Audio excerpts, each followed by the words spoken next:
Então, vamos lá. Quais os impactos das novas diretrizes curriculares para a formação em engenharia, né? Então, essa é a nossa contribuição aí para o grande evento aí. Fiquei muito contente com a, com a iniciativa dos alunos aí de tratar esse tema, né? Então, como é que isso vai impactar? O que são as novas diretrizes, né? Como é que ela vai impactar na formação em engenharia, né? Como um todo, já que as diretrizes elas valem para todas as engenharias, né? Então, aqui está o meu nome, né? Eu sou então o coordenador do programa de pós-graduação em formação docente para ciências, engenharias, tecnologias e matemática, o PPG STEM. Bom, então aqui é o banner aí do evento, né? Fala um pouco das novas diretrizes que foram publicadas em 2019, né? Então, a ideia é trazer um cenário geral sobre a formação em engenharia e discutir a necessidade de formar profissionais capazes de conceber, gerir e operar projetos cada vez mais complexos e interdisciplinares, né? Demandando conhecimentos, competências múltiplas, né? Então, esse é o grande... E não só o saber técnico, aquilo que eu dizia, né, no início. Quer dizer, a gente não... A engenharia sempre primou muito preponderantemente no saber técnico e na técnica, muitas vezes, pela técnica, né? E a técnica, ela não é um fim em si mesmo. Ela não é um fim em si mesmo. Então, eu tô lendo um livro do Domenico De Masi, né, que é um grande autor e grande sociólogo italiano, de mais de 80 anos, que escreve há 50 anos, contribui para a literatura mundial há mais de 50 anos. Então, ele que escreveu O Ócio Criativo, por exemplo, né? E ele disse que o Keynes, né, que é um grande economista americano, ou inglês, agora não lembro se ele é inglês ou americano, acho que é inglês, ele previu que lá em 1930, ele previu que até 2030 acabaria o problema econômico da sociedade, em função das tecnologias, ou seja, não vai mais ter problema de falta de alimentação, falta de moradia, né? Porque as pessoas não vão mais precisar trabalhar tanto para sobreviver, por causa da disponibilidade tecnológica, né, que a gente tem no mundo. Tá? Ele falou isso em 1930. Então, a projeção seria 2030, ou seja, daqui 9 anos. Né? Então, e a gente observa que não é isso que está acontecendo. Né? A gente observa que não é isso que está acontecendo, nem de perto. Né? A gente observa uma universalização do acesso à alimentação, né, à moradia. A gente observa um mundo cada vez mais desigual do ponto de vista social e econômico. Né? E a pergunta é, isso é problema de engenheiro? Essa é uma questão que eu deixo já desde o início aqui para vocês e não vou responder agora. Mas é uma questão que a gente vai estar falando ao longo aí da nossa palestra. Né? Bom, quais são as demandas dos engenheiros do século XXI? Então, isso aqui que eu vou colocar agora não é... Tem muita gente que gosta de valorizar, sobrevalorizar o que vem de fora, né? Não o que está aqui dentro, né? Isso é outra discussão brasileira, né? Essas demandas aí que eu estou trazendo aqui, elas são da ABET, que é uma associação americana que estuda a formação na área tecnológica, né? Ela estuda do ponto de vista assim, mais amplo, não simplesmente se o cara tem que estudar muita matemática, muita física, não, ela estuda de fato quais são as competências necessárias para o engenheiro do século XXI, que é a grande marca, vamos dizer assim, das novas diretrizes curriculares das engenharias, né? É a questão das competências, né? Então, a gente tem que se preocupar com as competências que a gente está desenvolvendo nos profissionais, futuros profissionais em engenharia, né? Então, eles falam muito aqui, né? Aqui tem, né, vamos dizer assim, os resultados, né, desejados, na coluna da esquerda, e no lado da direita as competências, né? Então, habilidades em matemática, ciências, engenharia, habilidades para projetar e conduzir experimentos, né? Habilidade em analisar e interpretar dados, né? Isso tudo são competências, né? Habilidade para trabalhar em equipe, a habilidade na resolução de problemas, né? Apreciação de valores éticos, né, como profissional, compreensão da responsabilidade ética e profissional, habilidade de comunicação, veja só tudo que eles estão propondo e concebendo e entendendo como necessário para a formação do engenheiro, dos profissionais da área tecnológica, né?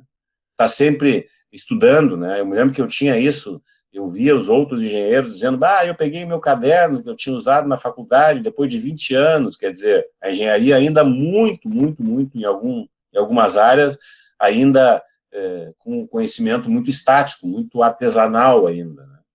Então, não, o engenheiro tem que estar sempre estudando, né? Habilidade na aprendizagem formal e informal, né? As questões contemporâneas que afetam o meu trabalho, né? São coisas importantes, né? Habilidade em usar modernas técnicas de engenharia, né? Então, isso tudo, né? Impacto, né?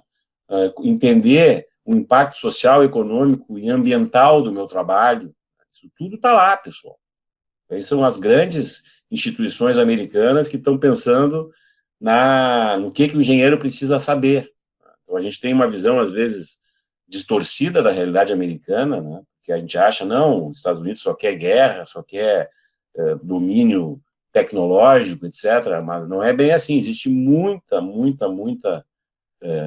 estudo e muita pesquisa ligado à educação e engenharia e à formação em engenharia de uma maneira bastante assim, arejada dessa questão da técnica pela técnica, né?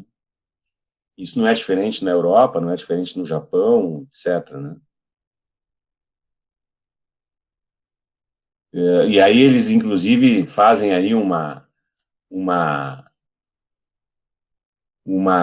pontuação, um ranking aí em cima do que é realmente importante, o que não é importante, né? Não é importante, 5 extremamente importante.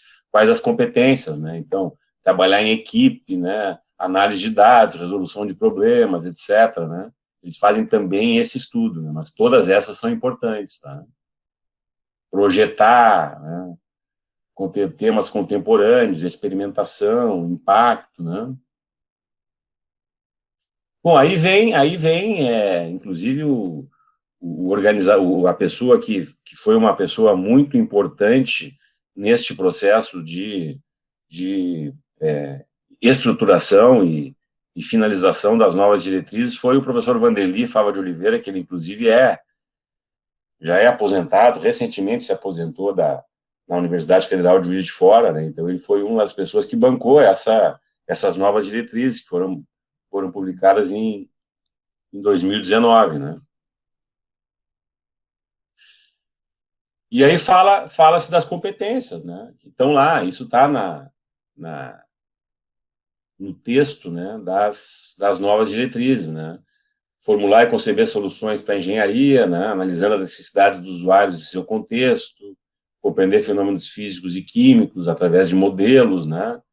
Conceber e analisar sistemas, produtos e processos, implantar, supervisionar e controlar soluções de engenharia, comunicação oral, escrita e gráfica, liderar equipes multidisciplinares, né? Conceber, conhecer e aplicar com ética e legislação o exercício da profissão, né?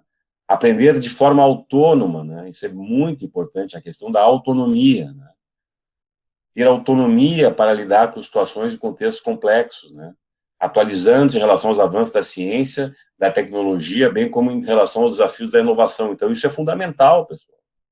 É fundamental que a gente entenda os impactos que a tecnologia está gerando na cultura, né? Na economia, nas profissões, no mercado de trabalho, né? Isso precisa provocar os estudantes de engenharia, porque isso vai impactar no seu futuro, no futuro da sociedade, né? Quer dizer, a gente está vivendo recentemente transformações extremamente impactantes, né? Fala-se na uberização da economia, acho que eu vou falar um pouco mais adiante aí, né? A maneira como os serviços estão se estruturando através da internet, através do uso de ferramentas, de aplicativos e de GPS e o que a gente está chamando da indústria 4.0, né? Isso está gerando uma série de situações que estão transformando o mercado de trabalho, né? O transporte coletivo, por exemplo, na minha cidade está com uma demanda cada vez menor, né? Porque as pessoas estão com uma facilidade maior de se deslocar em função dos transportes por aplicativos, etc. E isso vai transformando o mundo do trabalho, né? E está levando para algum lugar, né? Quer dizer, que lugar é esse, né? Eu preciso entender essa perspectiva, né? Eu não posso simplesmente reproduzir sem refletir, né? Sem ter um posicionamento crítico a respeito dessas questões, né? Eu preciso entender, porque muitas vezes naturaliza-se muitas tendências, né? E muitas modificações da sociedade, como se aquilo fosse uma coisa aleatória ou fosse algo que não pudesse ser evitado, mas na verdade não é assim, né? Na verdade, as coisas são dessa maneira porque existe uma intenção para que isso aconteça, né? E essa intenção, ela leva a um certo resultado. Então, eu acho que essa é uma perspectiva que precisa estar presente. Eu só vou ter autonomia quando eu entender, né, as questões a partir de um posicionamento crítico, né? Quando a gente fala posicionamento crítico, não é ser sempre do contra, né? Mas é entender, de fato, de que maneira que a gente está indo, né? Ou para onde que a gente está indo. Não é uma coisa difícil de fazer, né? Tem um livro até chama Os Robôs e o Futuro do Emprego, né? Um livro do Martin Ford, um americano, né? Falou sobre isso, né? Quer dizer, qual é o futuro do emprego com a automatização, com a inteligência artificial, com todos esses processos que estão acontecendo aí muito recentemente, né? Então, isso são questões todas que a gente lê, estuda, se informa e começa a ter um posicionamento a respeito dessas questões, né? E aí, nesse livro, aquele primeiro slide lá que eu falei do professor Vanderly, tem ali o livro que ele organizou, onde é feita uma série de relatos, né, de diferentes experiências, hein, de universidades do mundo inteiro. Então, as pessoas que conceberam as novas diretrizes fizeram essa pesquisa, visitaram as instituições, acessaram os currículos, os documentos que norteiam cada uma dessas formações, né?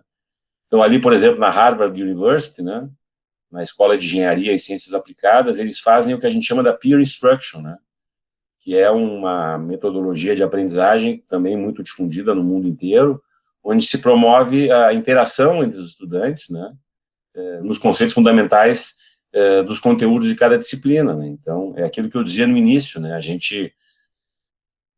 eu, pelo menos, fui educado numa instituição, e isso é em todas, de uma maneira muito passiva da parte do aluno, né, recebendo, ouvindo, né, as explicações e atuando muito pouco. A gente aprende, como eu disse, colateralmente, né, nos trabalhos em grupo, nos estudos na biblioteca, porque o que a gente mais se lembra depois é isso, né?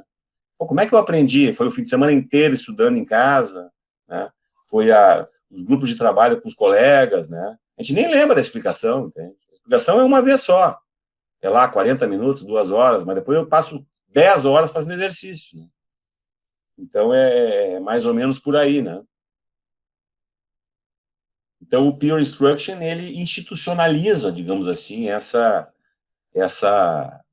prática de interação entre os estudantes, né? Então, a sala de aula é toda diferente, né? Toda como deveria ser, na verdade, né? Como eram as bibliotecas, que eu dizia que a gente estudava muito em biblioteca, né? Eu passava mais tempo estudando em biblioteca do que na sala de aula, né? Então, as salas de aula, por que as salas de aula já não são dessa maneira, né? Então, isso já está sendo transformado de alguma maneira, né? Aí tem toda uma metodologia, tá? Eles fazem lá, é colocada uma questão conceitual, né?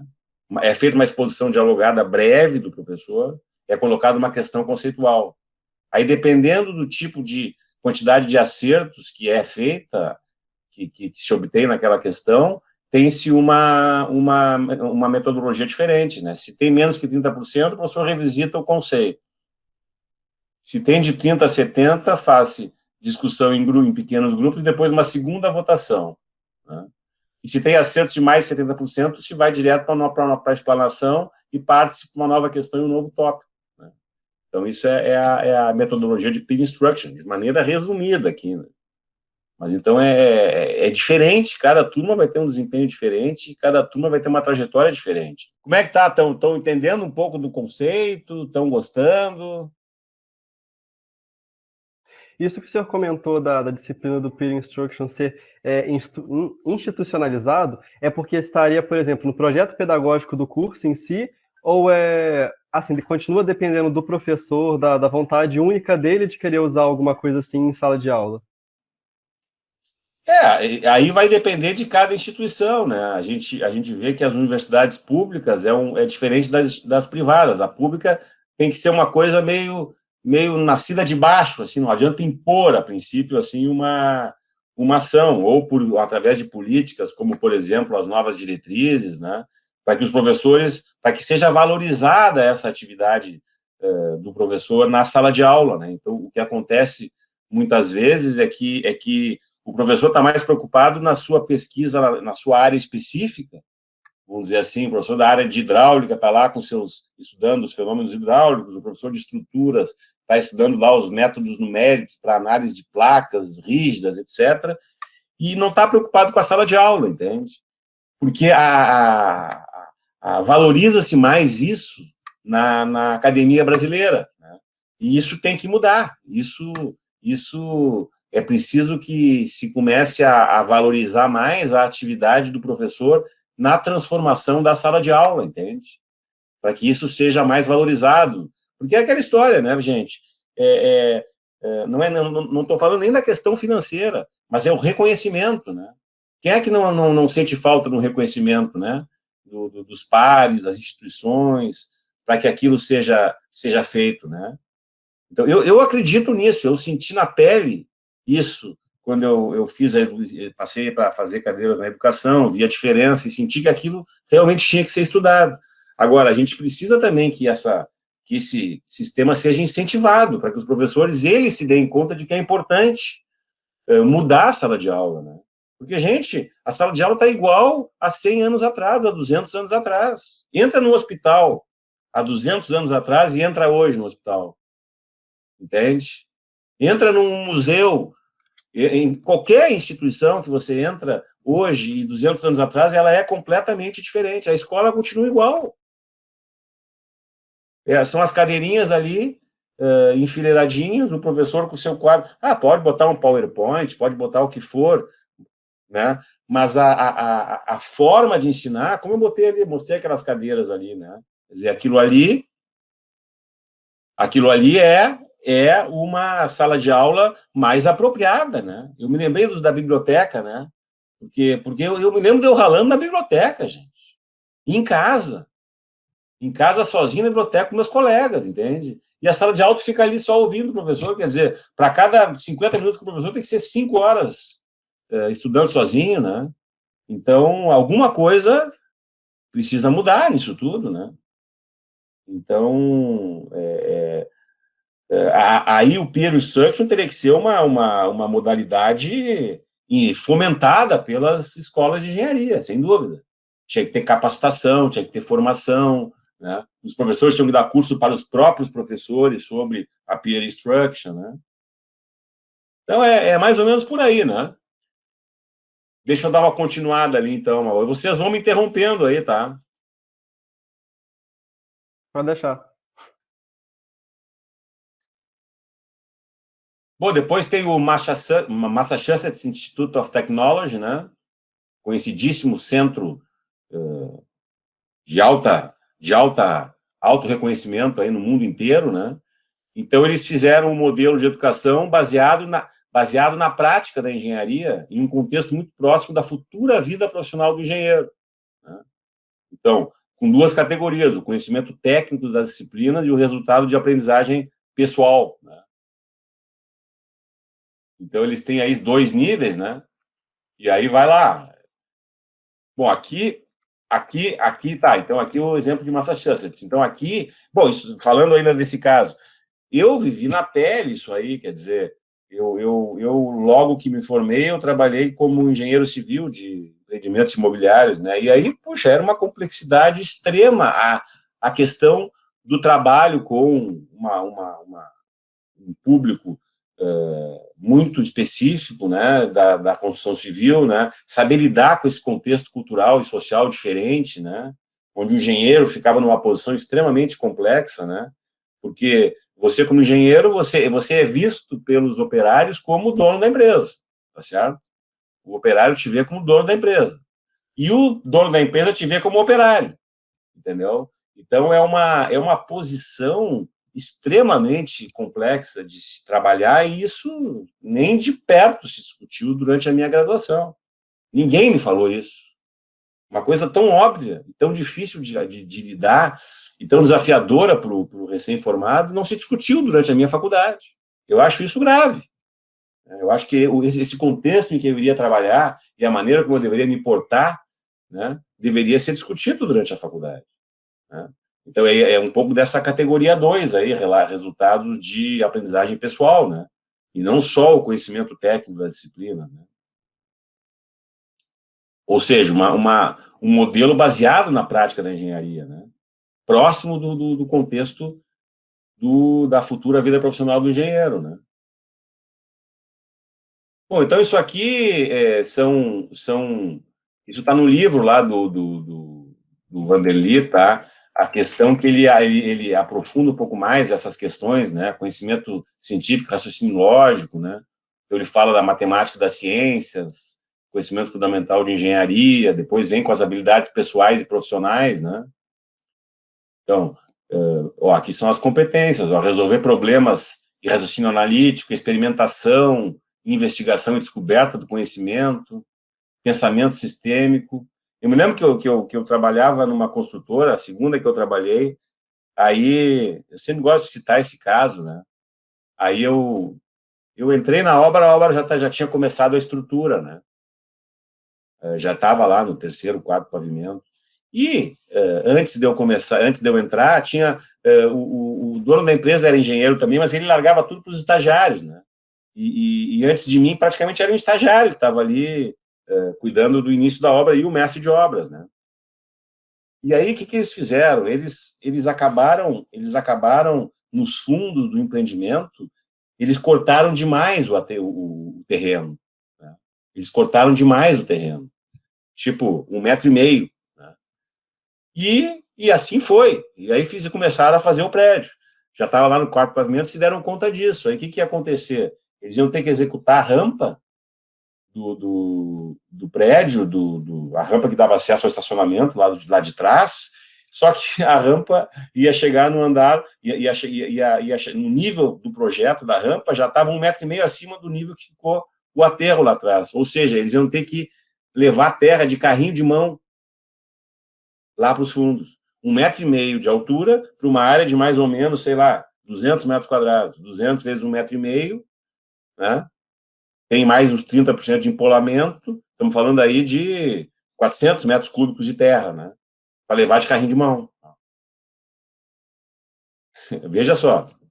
Aí eu digo, bom, aí eu comecei a olhar o projeto, aí eu me lembro que eu estava na cozinha, onde eu estudava, lá na casa, eu morava com a minha avó na época, eu estudava numa mesa, né, tal, na cozinha de noite, aí comecei a abrir os projetos, não, vamos mudar essa rampa, né?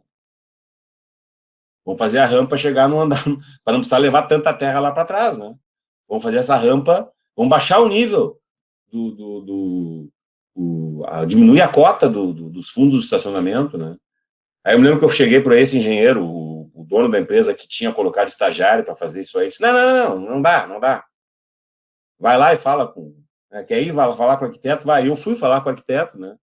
Apesar de ele ter relutado, eu vi que ele relutou, mas ele também liberou que eu fosse falar com o arquiteto. Aí eu fui com o arquiteto e ele conseguiu diminuir 1 m. Diminuiu 1 m o nível lá dos fundos, né? Aí eu fui falar para o engenheiro e disse, mas não dá para baixar mais, ainda me cobrou que baixasse mais, né? Então, achei interessante, né? Quer dizer, é a coisa da investigação, da descoberta, da experimentação. Outra experiência que eu tive também, numa outra obra anterior a essa, né? aí não foi que tinham cortado demais, foi que o corte topográfico, né, a topografia do terreno tinha uma determinada curva de nível lá, né, um determinado perfil, né, e tinha um projeto dos estacionamentos que iam meio que se adequando àquele perfil, só que do jeito que estava o terreno em relação ao projeto, era mais negócio, em vez de... Ele estava pedindo para aterrar algo que, na verdade, simplesmente eu poderia fazer um cortezinho menor e gerar box duplos, entendeu? Em vez de aterrar e seguir o projeto, era mais negócio eu cortar um pouco mais e fazer vários box duplos, né? Então, isso gerou, tu imagina, pelo menos em Porto Alegre, eu acho que Juiz de Fora não é diferente, Belo Horizonte não é diferente, o estacionamento é uma coisa altamente valorizada, né, dos empreendimentos. Então, se conseguiu, a partir de uma descoberta, né, aumentar a quantidade de estacionamentos. Então, isso são coisas, gente, que não é... Eu estava recém-formado, quer dizer, que a gente tem a mania de achar que não, que o mestre de obra sabe tudo, que o instalador, o contramestre, pela experiência e tal, mas a gente precisa ter isso como habilidade pessoal, isso tem que ser desenvolvido na gente, né, ao longo dessa formação. Habilidades interpessoais, trabalho em equipe, isso então cada vez mais é importante, né, saber trabalhar em equipe, saber se comunicar, né, saber cativar as pessoas, né. Eu sempre digo, tem o pessoal... até agora eu vou ver um pouquinho vocês aí. Tem o pessoal, tem os coaching, né? Todo mundo fala coaching, né? Tem os especialistas aí em motivar as pessoas, né? Mas todo mundo tem que ser um pouco coach, né? É ou não é verdade? A gente tem que saber, ou tem que tentar desenvolver essa habilidade de motivar as pessoas, né? Isso é importante para a família, para os amigos e na realidade profissional, né? Tão importante que é a gente ter essa preocupação de empatia com o outro, né? Então, isso é um negócio que também é trabalhado e é valorizado, né? Diferentemente do passado, quando simplesmente isso não passava longe, né? Da formação aí na área. E quando eu digo isso, não estou em nenhum momento dizendo, eu acho que o Balas também falou isso, que a parte técnica e o primor técnico e tecnológico não seja imprescindível, né, pessoal? Em nenhum momento a gente precisa ou a gente deve abandonar esse primor técnico e tecnológico, né? Professor, e como você vê isso há um incentivo muito maior, né, dessas competências interpessoais, intrapessoais, de trabalho em equipe e tudo mais, que parece que não era tão incentivada antes, né, na academia, agora está se cobrando mais. Só que como que a gente consegue inserir isso no currículo sem atrapalhar o desenvolvimento dessas competências técnicas mais específicas? Porque, por exemplo, eu não tenho noção se é fato isso, né? Mas para você desenvolver, sei lá, concreto pretendido, para você fazer essas matérias muito mais específicas, você tem que construir todo um conhecimento técnico básico, né, de resistência dos materiais e tudo mais, e são disciplinas que tomam muita carga horária. E aí, como você coloca para desenvolver essas outras competências interpessoais, tendo que desenvolver toda uma base que o aluno ainda não tem desse conhecimento profissionalizante, de ciências básicas e tudo mais? Como conciliar isso tudo?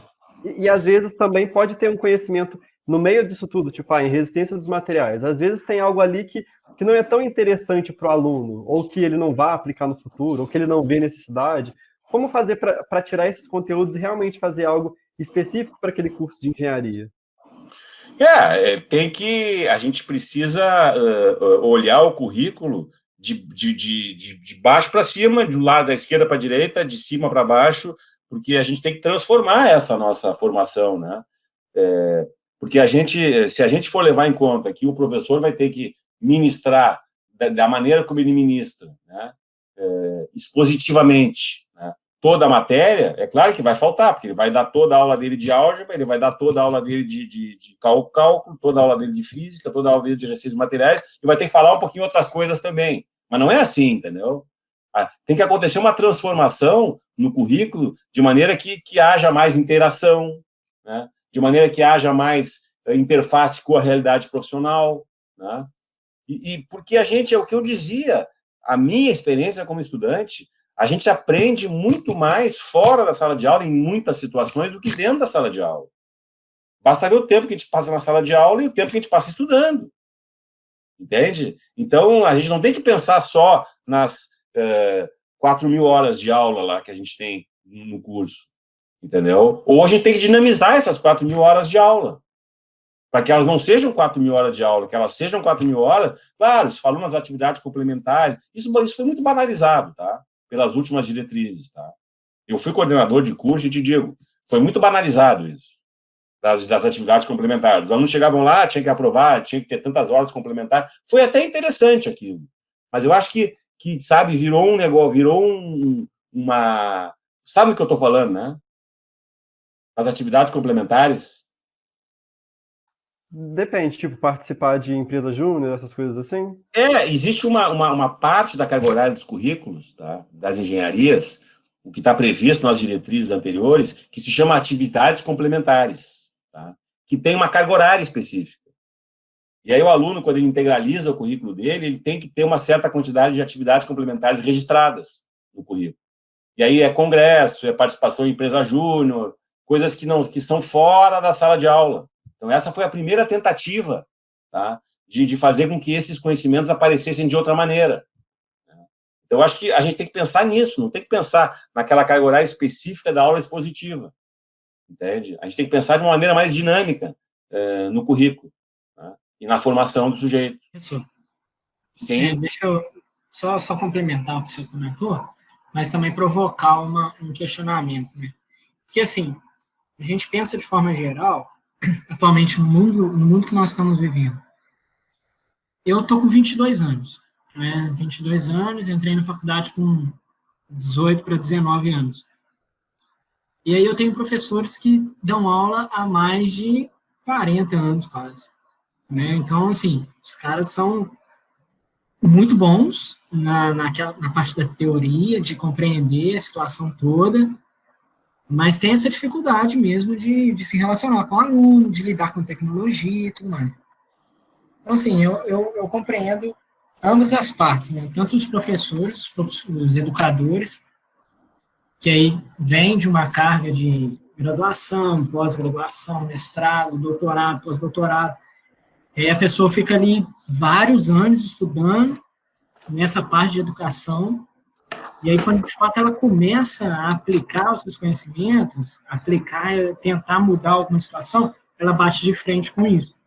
Com pessoas, com homens e mulheres, professores, que têm essa dificuldade de romper, de aprimorar. Lógico, a natureza humana ela tem essa dificuldade, né? A idade vai passando, você não tem mais o mesmo reflexo, a disposição de aprender, a sua mente também vai cansando.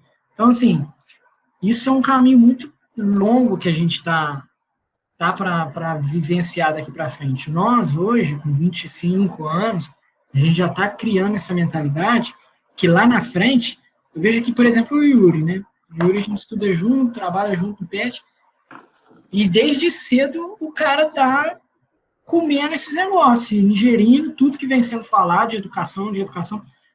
Então, assim, não só ele, mas todos nós, né? Estamos ouvindo isso sempre.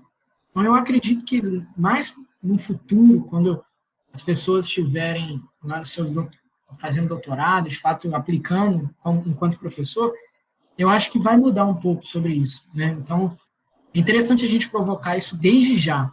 Então, assim, é interessante que muitos alunos estivessem aqui também para ouvir isso, para entender essa dificuldade, mas eu acho que também é um caminho que a gente está começando aí e tem tudo para dar muitos frutos bons, né, professor?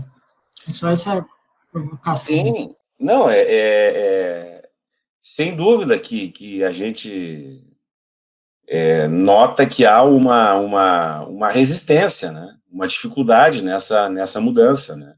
Agora, eu sempre dou exemplo, eu gosto de trazer exemplos práticos, né? Senão parece que a gente está sonhando, né? E não é sonho, né? Assim, a medicina tem seus problemas, né? O último ano de medicina é todo no hospital. Todo no hospital. Não tem aula, entendeu? A aula é com o preceptor lá, com preceptor lá no hospital, entende? Não tem curso de medicina sem um hospital. Então, a engenharia, isso é outra coisa que eu conheço, eu já fui coordenador de engenharia, pessoal, durante 5 anos. O estágio da engenharia é uma farsa. Entendeu? O cara vai lá, ele já trabalha. Eu não estou dizendo que seja uma farsa, assim, voluntariosa, uma coisa, entendeu? Uma fraude, não é fraude, é uma farsa. Porque o aluno vai lá, ele já trabalha numa consultora, certo? Aí ele vai lá, apresenta um estudo sobre o que ele faz no estágio dele, entende? E ele aprende muito naquele estágio. Agora, o professor dificilmente vai lá, né? Ele é para ter um supervisor lá, que é um engenheiro dele, que é para fazer a supervisão dele, mas por que ele tem que estar indo por que a sala de aula dele não é a obra? Ou o escritório de projetos? Ou a estação de tratamento de água? Ele tem que ir para lá, ele não tem que ir para aula depois. E o professor que tem que ir para lá. Entende? Ou o professor dele tem que ser um engenheiro também da empresa, da companhia de saneamento, da empresa, sei lá, entendeu? Então, isso tem que estar previsto, tinha que estar previsto nas formações. Quer dizer, a escola de engenharia, quando propõe com engenharia, ela tem que ter claramente uma parceria com grandes empresas de engenharia, com grandes players da área de engenharia, em diferentes setores, para dizer, não, eu vou receber o aluno aqui, quer dizer, aí, porque a medicina é assim, ela é toda estruturada a partir disso, né? Tem o R1, o R2, o R3, tem o preceptor lá, que é o professor, eles têm toda uma formação dessa maneira, né? Então, ou seja, pode ser diferente, entendeu? O que não dá é para esse estágio aí adaptar o estágio ao currículo. Não, o estágio é o principal. Tem que levar o curso lá para a prática profissional, não trazer a prática profissional de uma forma forçada para dentro do currículo. Então, e isso é fundamental. TCC. Quem é que disse que o aluno de engenharia, todo aluno de engenharia tem que saber fazer uma monografia? O cara tem que saber projetar. A atividade mais nobre do engenheiro é o projeto. Entende? Então, por que tu tem que fazer... Eu canso de orientar aluno de TCC, aí o cara tem que saber escrever uma monografia. Mas por que ele tem que saber fazer uma monografia? Um engenheiro, o cara que vai ser engenheiro. O que ele tem que fazer? Introdução, objetivo. Isso mudou também nas diretrizes. Agora é projeto final de engenharia. Aqui na universidade, que hoje é a Universidade Federal, mas que lá no final do século XIX, ela era a universidade vinculada ao governo do Estado, na época do Júlio de Castilhos, aqui tinha toda uma inspiração positivista, né? Os projetos finais do curso de engenharia aqui eram obras de engenharia reais do Estado. Que os caras, eles usavam, digamos assim, no bom sentido, né, o estudante de engenharia para uma obra de engenharia real, entendeu? Do Estado. Por que não fazer isso na engenharia? Entende? Aí o cara tem que aprender lá no estágio. O cara aprende lá no estágio, porque eu vou dizer, muita coisa eu aprendi no estágio, trabalhando como engenheiro, não na faculdade. Né? Então, só para mostrar como tá tudo, como muita coisa pode ser modificada, né? E a gente não pode se prender nesse negócio. Eu acho que foi o Renan que perguntou, tá, mas e a carga horária? Tu pensou muito na carga horária, né, Renan? Tá, mas a carga... Cara, esquece, entendeu? Tem que sacudir esse negócio todo, é como o Lego, tu desmonta o Lego, vai começar a montar, entendeu? É tudo agora novo, tudo diferente, eu vou ter que pensar outra estratégia, né? Então, continuando aqui, né? Aí tem outros exemplos aqui, o Wallin College também, né? Que não sei se é Finlândia, agora não me lembro onde é que é essa escola. Então, ela fala das questões da compreensão dos aspectos sociais, ambientais, políticos e econômicos da engenharia, né? Fundamentos de ciência e engenharia, artes liberais, empreendedorismo, né? Então, essas questões que a gente fala tanto, né? Depois, aqui estão as instalações, ó, cara, sabe, tem que... sala de aula é isso, ó, é movimento, é riscar no quadro, é colocar uma fotografia, sabe? Vocês já viram aquela série, como é que é o nome? É uma série investigativa aí, Scandal. Alguém já viu Scandal? Quem é que já viu Scandal?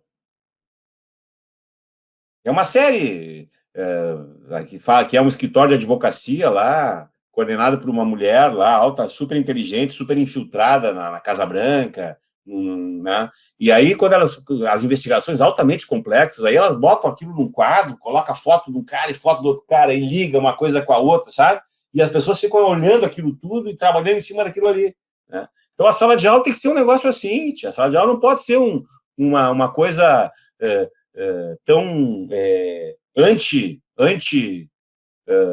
cativante, né? Como ela tem sido tradicionalmente. Eu não estou, pessoal, isso aqui não é guerra entre professores contra alunos, entre alunos como professores, ou entre o Luciano e o Bas e os professores. A gente é professor da escola de engenharia também, entendeu? Não é isso, tá? Não dá para a gente chegar e dizer que está tudo errado, que a gente rasgar tudo e começar de novo, né? Repensar, mas com as mesmas pessoas. Não precisa trocar todo mundo, trocar as pessoas. Não é isso, tá? Olha aqui, ó, entendeu? Isso aqui é movimento, isso aqui sabe, pensar, é se envolver, sabe, não ter hora para acabar, não ficar preocupado com a hora que vai terminar a aula para depois ir embora, etc., né?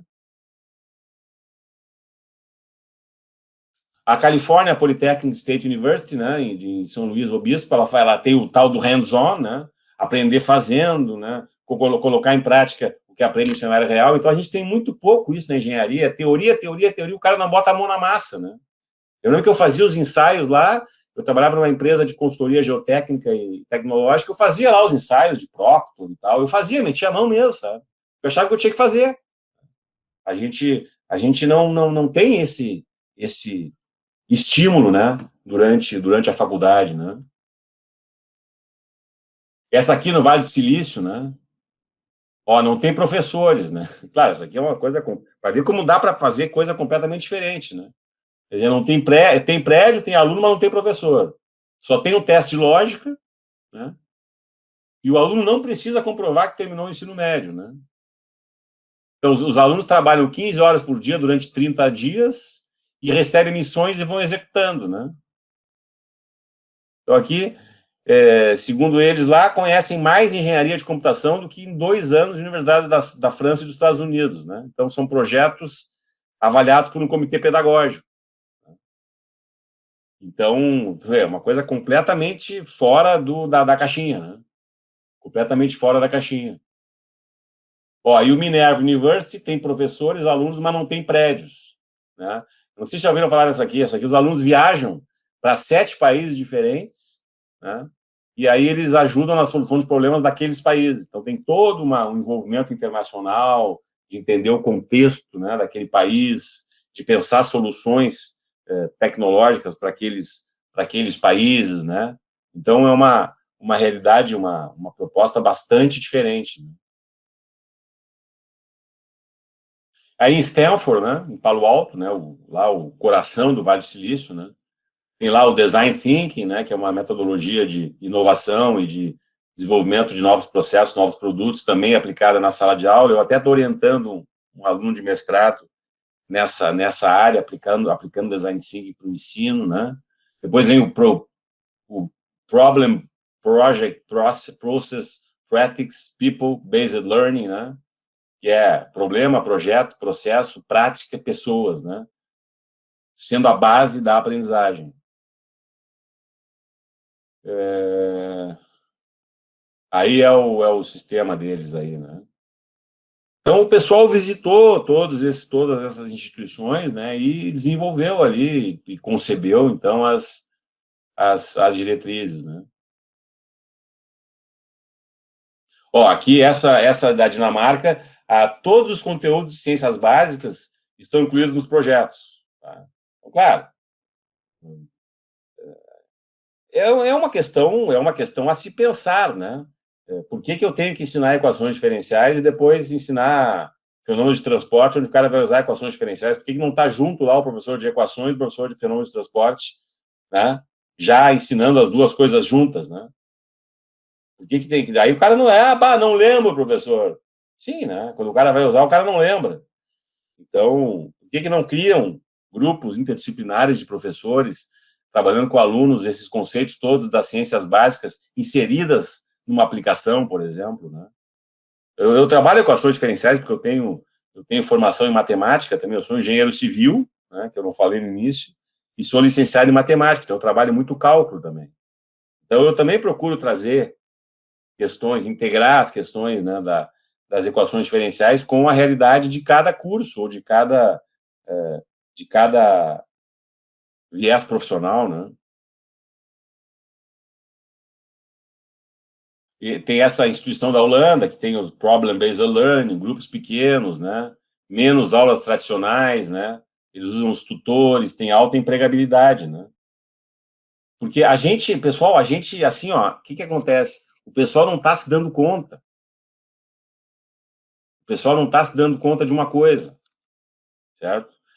Hoje todo mundo, eu dou o exemplo do tal do Uber, né? Porque a gente tinha, pelo menos aqui em Porto Alegre, existia uma placa de táxi que valia 500 mil reais. Entendeu? Tinha cara que vivia alugando táxi, alugando placa de táxi, ou negociando placa de táxi. Virou uma reserva de mercado, né? Então você chegava final da tarde e não encontrava táxi na rua. Os caras, não, claro, eles não queriam, porque eles iam ter que rodar um monte, gastar gasolina para fazer 1, 2 viagens só, e quando tu precisava, no final da tarde, não tinha. Né? Então, veio esses transportes por aplicativos aí e tal, e meio que, né, desequilibrou aquele monopólio, aquela reserva de mercado que, de alguma maneira, existia. Né? Não estou dizendo que essas empresas são uma maravilha, né? Que elas não... mas o fato é que havia, eu estou dando ênfase para essa reserva de mercado. E isso, se a gente não abrir o olho, vai acontecer com as instituições de ensino. Entendeu? Porque nós temos hoje ferramentas, tá, que podem muito bem medir a competência profissional da pessoa sem precisar de universidade. Pega o LinkedIn, por exemplo. Né? Será que daqui a pouco as instituições elas não vão começar será que as instituições de ensino não vão ser avaliadas pelo desempenho dos seus egressos na trajetória profissional do LinkedIn, por exemplo? Em vez de ENAD? Entendeu? A Universidade Federal de Juiz de Fora é boa, vamos ver no LinkedIn lá os egressos deles, como é que estão. O empregador vai chegar e vai dizer o seguinte: tu te formaste aonde, Renan? Na Federal de Juiz de Fora. Tá, deixa eu ver aqui o meu ranking aqui dos egressos da Federal de Juiz de Fora no LinkedIn. Não, essa universidade aí eu não quero. Porque os alunos não estão bem colocados no LinkedIn, entendeu? Acabou o ENAD. Mas ela é 5 no ENAD. A trajetória profissional dos caras não... Entendeu? Daqui a pouco vai ter um link direto do empregador com o LinkedIn para avaliar as instituições de ensino. Se nós insistirmos nesse processo tão distante da realidade profissional. Não toque, aí acabou a universidade, viu? Acabou MEC, acabou tudo. Aí vão dizer, mas peraí, tem que ter o diploma aqui do MEC, tem que ter a nota do ENAD. Né? Existe uma base nacional que defina essas competências? Eu acho que eu tinha até perguntado para você sobre aquilo do CREA, se o CREA ou o CONFEA tem uma tabela que defina essas competências que cada um tem que desenvolver e como eles associam isso com as disciplinas. Porque, como é que vai definir qual que é a competência padrão que cada um tem que desenvolver e a definição de competência ensina? Porque cada grupo, cada associação, igual a ABET define de um jeito, o CDIO define de outro, cada grupo define as competências de uma forma, eles quebram em níveis de uma forma, né? Então, como realmente avaliar essas competências se elas estão sendo desenvolvidas? Alguma coisa realmente dá para você avaliar por prova, né? Se for um conhecimento específico, alguma coisa assim. Mas trabalho em equipe, outras coisas assim. Como avaliar essas competências de uma forma eficaz? E incentivar o professor a fazer isso, né? O CREA, os conselhos... Eu não sei como é que ficou isso, tá? Porque eu era coordenador na época em que eles estavam no processo de implementação da chamada Resolução 1010. Tá? Ia mudar a lei original do CREA, porque como é que era antes? Tu tinha lá uma lei, né, que te dizia tudo que tu podia fazer tendo feito engenharia civil, por exemplo. E aí tu tinha todas aquelas atribuições. Eram as atribuições. Tá? que não é a mesma coisa que competência, né? Conversa muito com competência, mas não é a mesma coisa, né? O cara pode projetar, fazer projeto estrutural, o cara pode fazer projeto elétrico, projeto hidráulico, projetar estrada, executar a estrada, né? Então, aí a resolução 1010, ela iria ser mais dinâmica, ela iria dar atribuição de acordo com o currículo de cada instituição. Entendeu? O CREA ia analisar os currículos e os projetos pedagógicos de todos os cursos, e cada curso ia ter atribuições diferentes. Só que aí o negócio começou assim, ninguém sabia bem como é que ia ser, como é que não ia ser. Eu sei que isso aí era para ser implementado em 2012 ou 2013. Tá? Até a última notícia que eu tinha é que o CREA tinha desistido disso. Entende? O CONFEA, no caso, né? Porque justamente pela complexidade que tu dá atribuições diferentes para cada instituição. Então, é um desafio muito grande. Hoje é lei, tá, Renan? Hoje no Brasil é lei. É a lei que define isso. É a lei que dá aos conselhos a atribuição de estabelecer essas regras para cada profissão. Tá? Lembra que teve a lei do ato médico, um tempo atrás? Há mais ou menos uns 10 anos atrás, foi criada a lei do ato médico, para diferenciar o que o médico fazia do enfermeiro, do assistente de enfermagem, etc, etc. Entende? Então, é tudo legislação. Tá? No Brasil é assim. Então, não sei.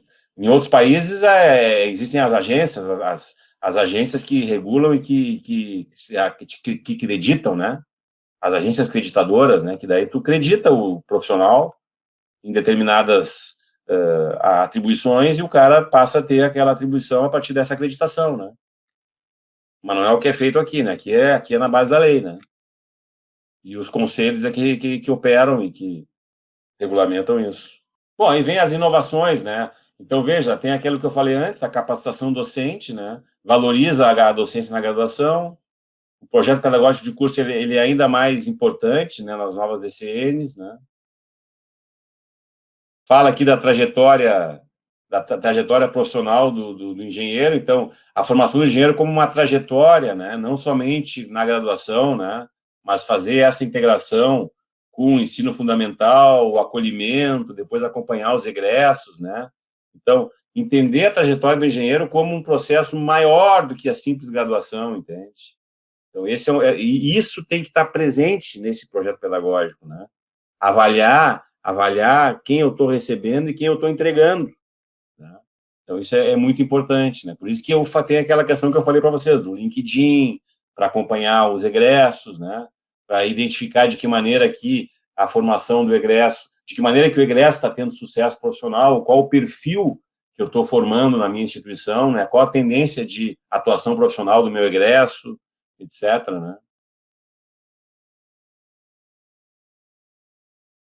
Então, em vez de fazer disciplina organizada centrada em conteúdo, né, a gente pode fazer um currículo baseado em competências, né?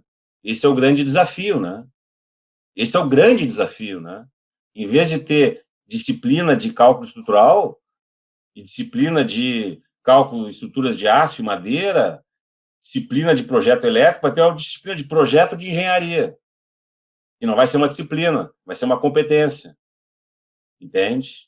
E aí eu vou me basear, eu vou trabalhar com essa competência, né? Projeto de engenharia, seja em aço, seja em madeira, seja em concreto, e aí eu vou ter uma organização a partir dessa competência, né?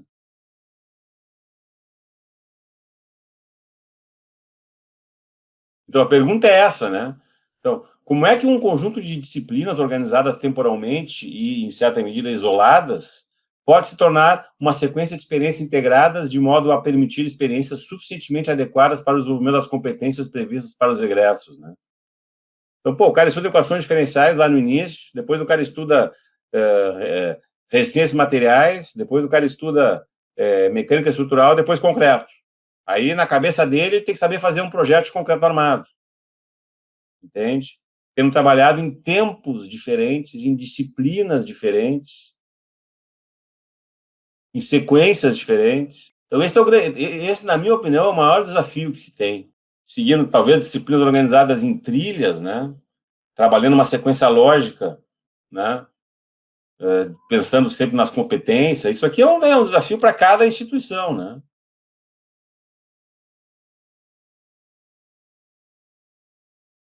Então, aqui, por exemplo, eu peguei um caso, ó, aqui eu escrevi no quadro, ó, ter visão holística e humanista, né? Então, isso aqui é um perfil de ingresso, isso aqui está nas competências, não? Ter visão holística e humanista, ser crítico, nem parece coisa de engenheiro isso aqui, hein? Se não tivesse, digamos assim, do tradicional, né? Se não tivesse ali a forte formação técnica, eu dizia, tá louco, isso aqui na engenharia nem pensar.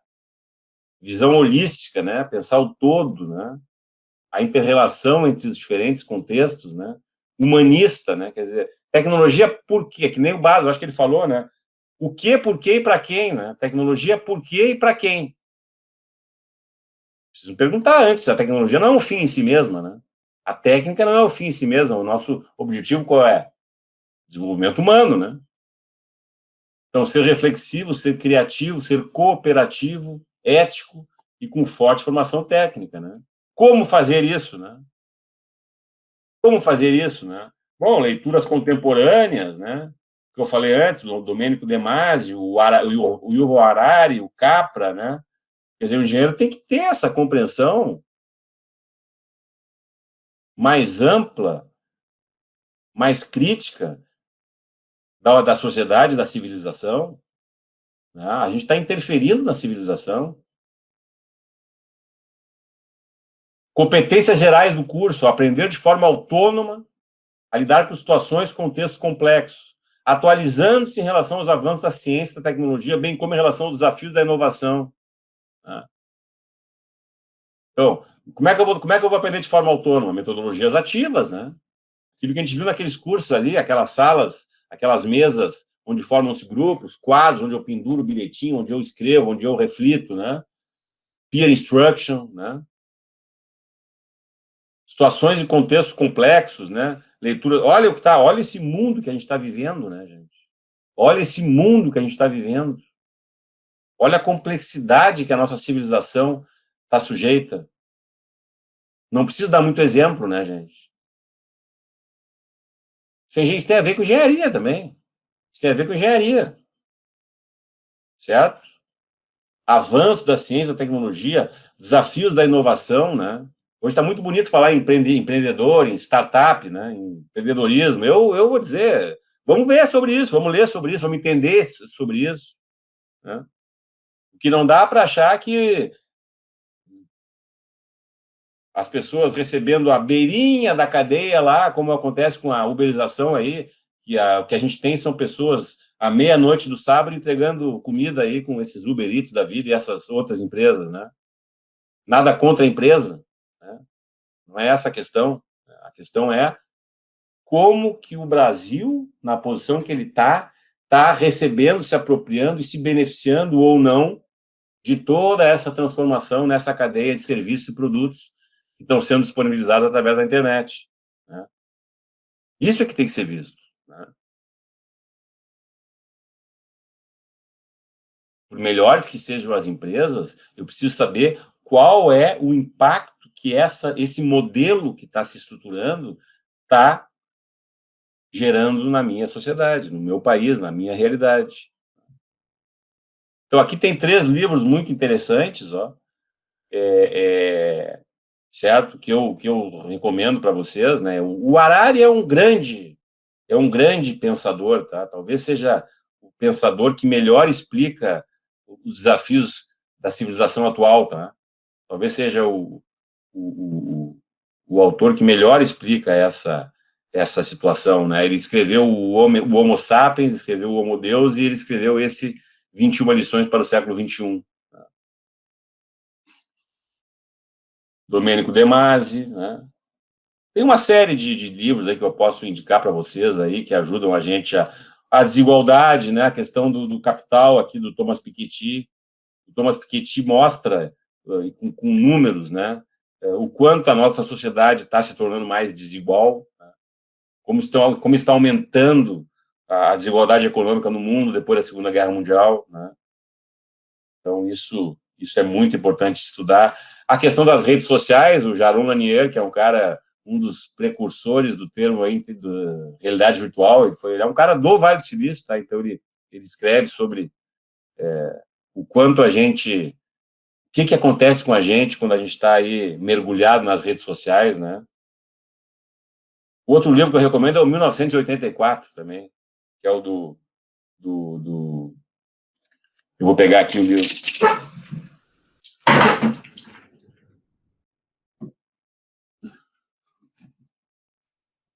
Do George Orwell, né? O mesmo que escreveu A Revolução dos Bichos, né? Esse livro aqui é fenomenal. Eu comprei uma versão assim, comemorativa do livro, né? Ele fala do grande irmão, né? Então, a maneira como a gente é vigiado, né? Tem a teletela que vigia as pessoas, tem todo um... O cara é genial, cara.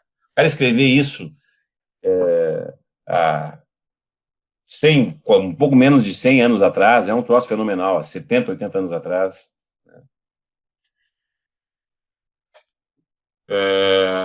Bom, eu falo da uberização da economia, né? Então, estudar isso, né? O que é a uberização da economia, né? Quais os impactos disso, né? Então, a gente vê aí como a coisa acaba concentrando, né? Agora é tudo aí, tem uma ou duas empresas que fazem aluguel de espaços, né?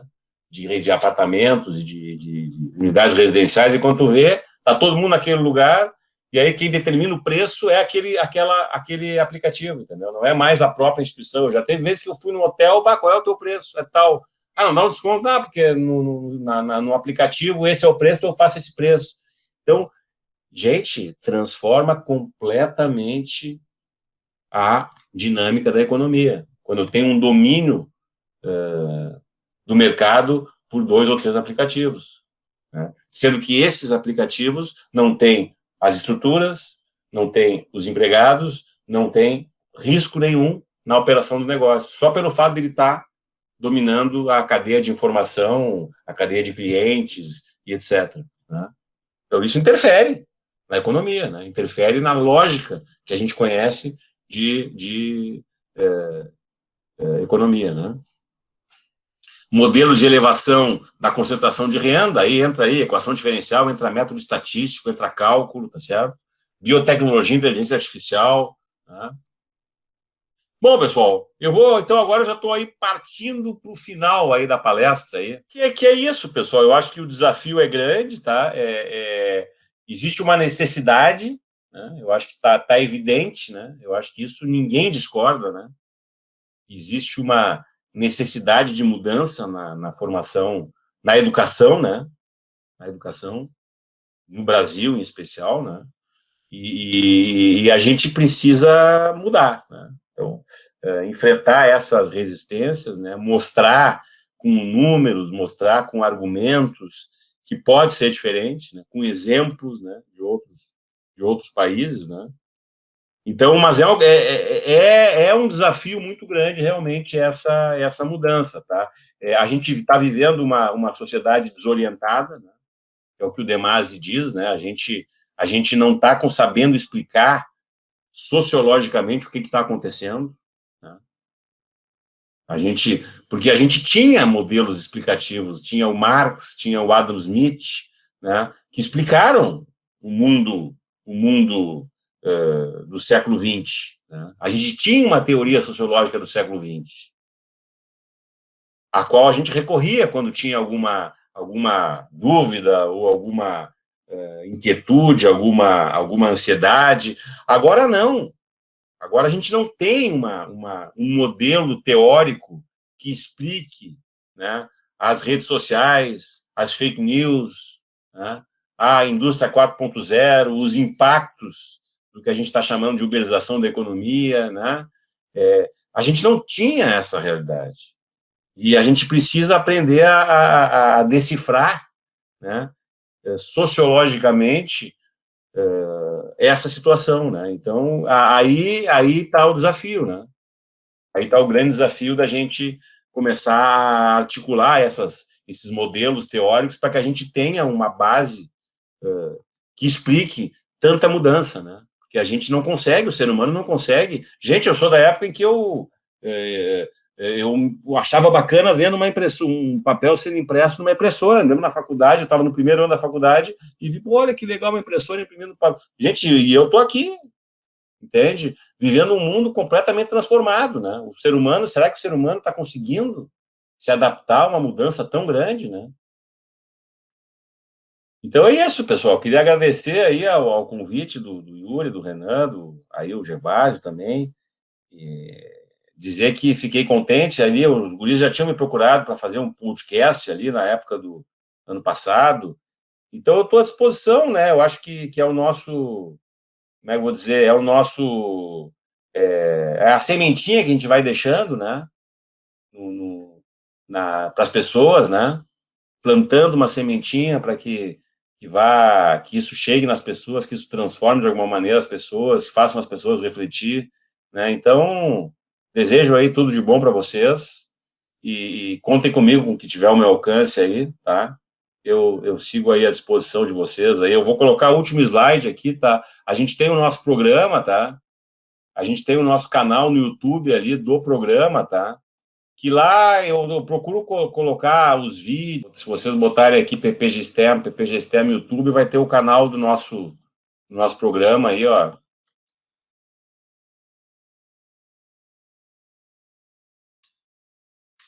Eu lá procuro, hoje em dia tem muito, ó, apareceu o dia PPG-STEM, o Ergs e YouTube, ó, esse é o nosso canal, ó. Então aqui a gente coloca, ó, tudo que é coisas que a gente fala e tal, história, educação e tecnologia, a importância, aqui um artigo que eu apresentei com o professor Baso, um evento, né, um vídeo que não é muito longo, a nossa aula inaugural. Então, temos uma série de vídeos aí que a gente uma palestra sobre a indústria 4.0, educação tecnológica, né? Então, faço o meu merchandising aí em cima do nosso programa ali, que é o nosso... Porque o programa é isso, né? O nosso programa ele tem natureza profissional, né? O nosso mestrado, e ele tem que entregar para a sociedade. Isso que eu estou fazendo com vocês não deixa de ser uma entrega, né? De uma visão, de um conceito, né? De um olhar sobre a formação em engenharia. Isso faz parte do nosso programa, esse tipo de ação. Então, um grande abraço para vocês aí.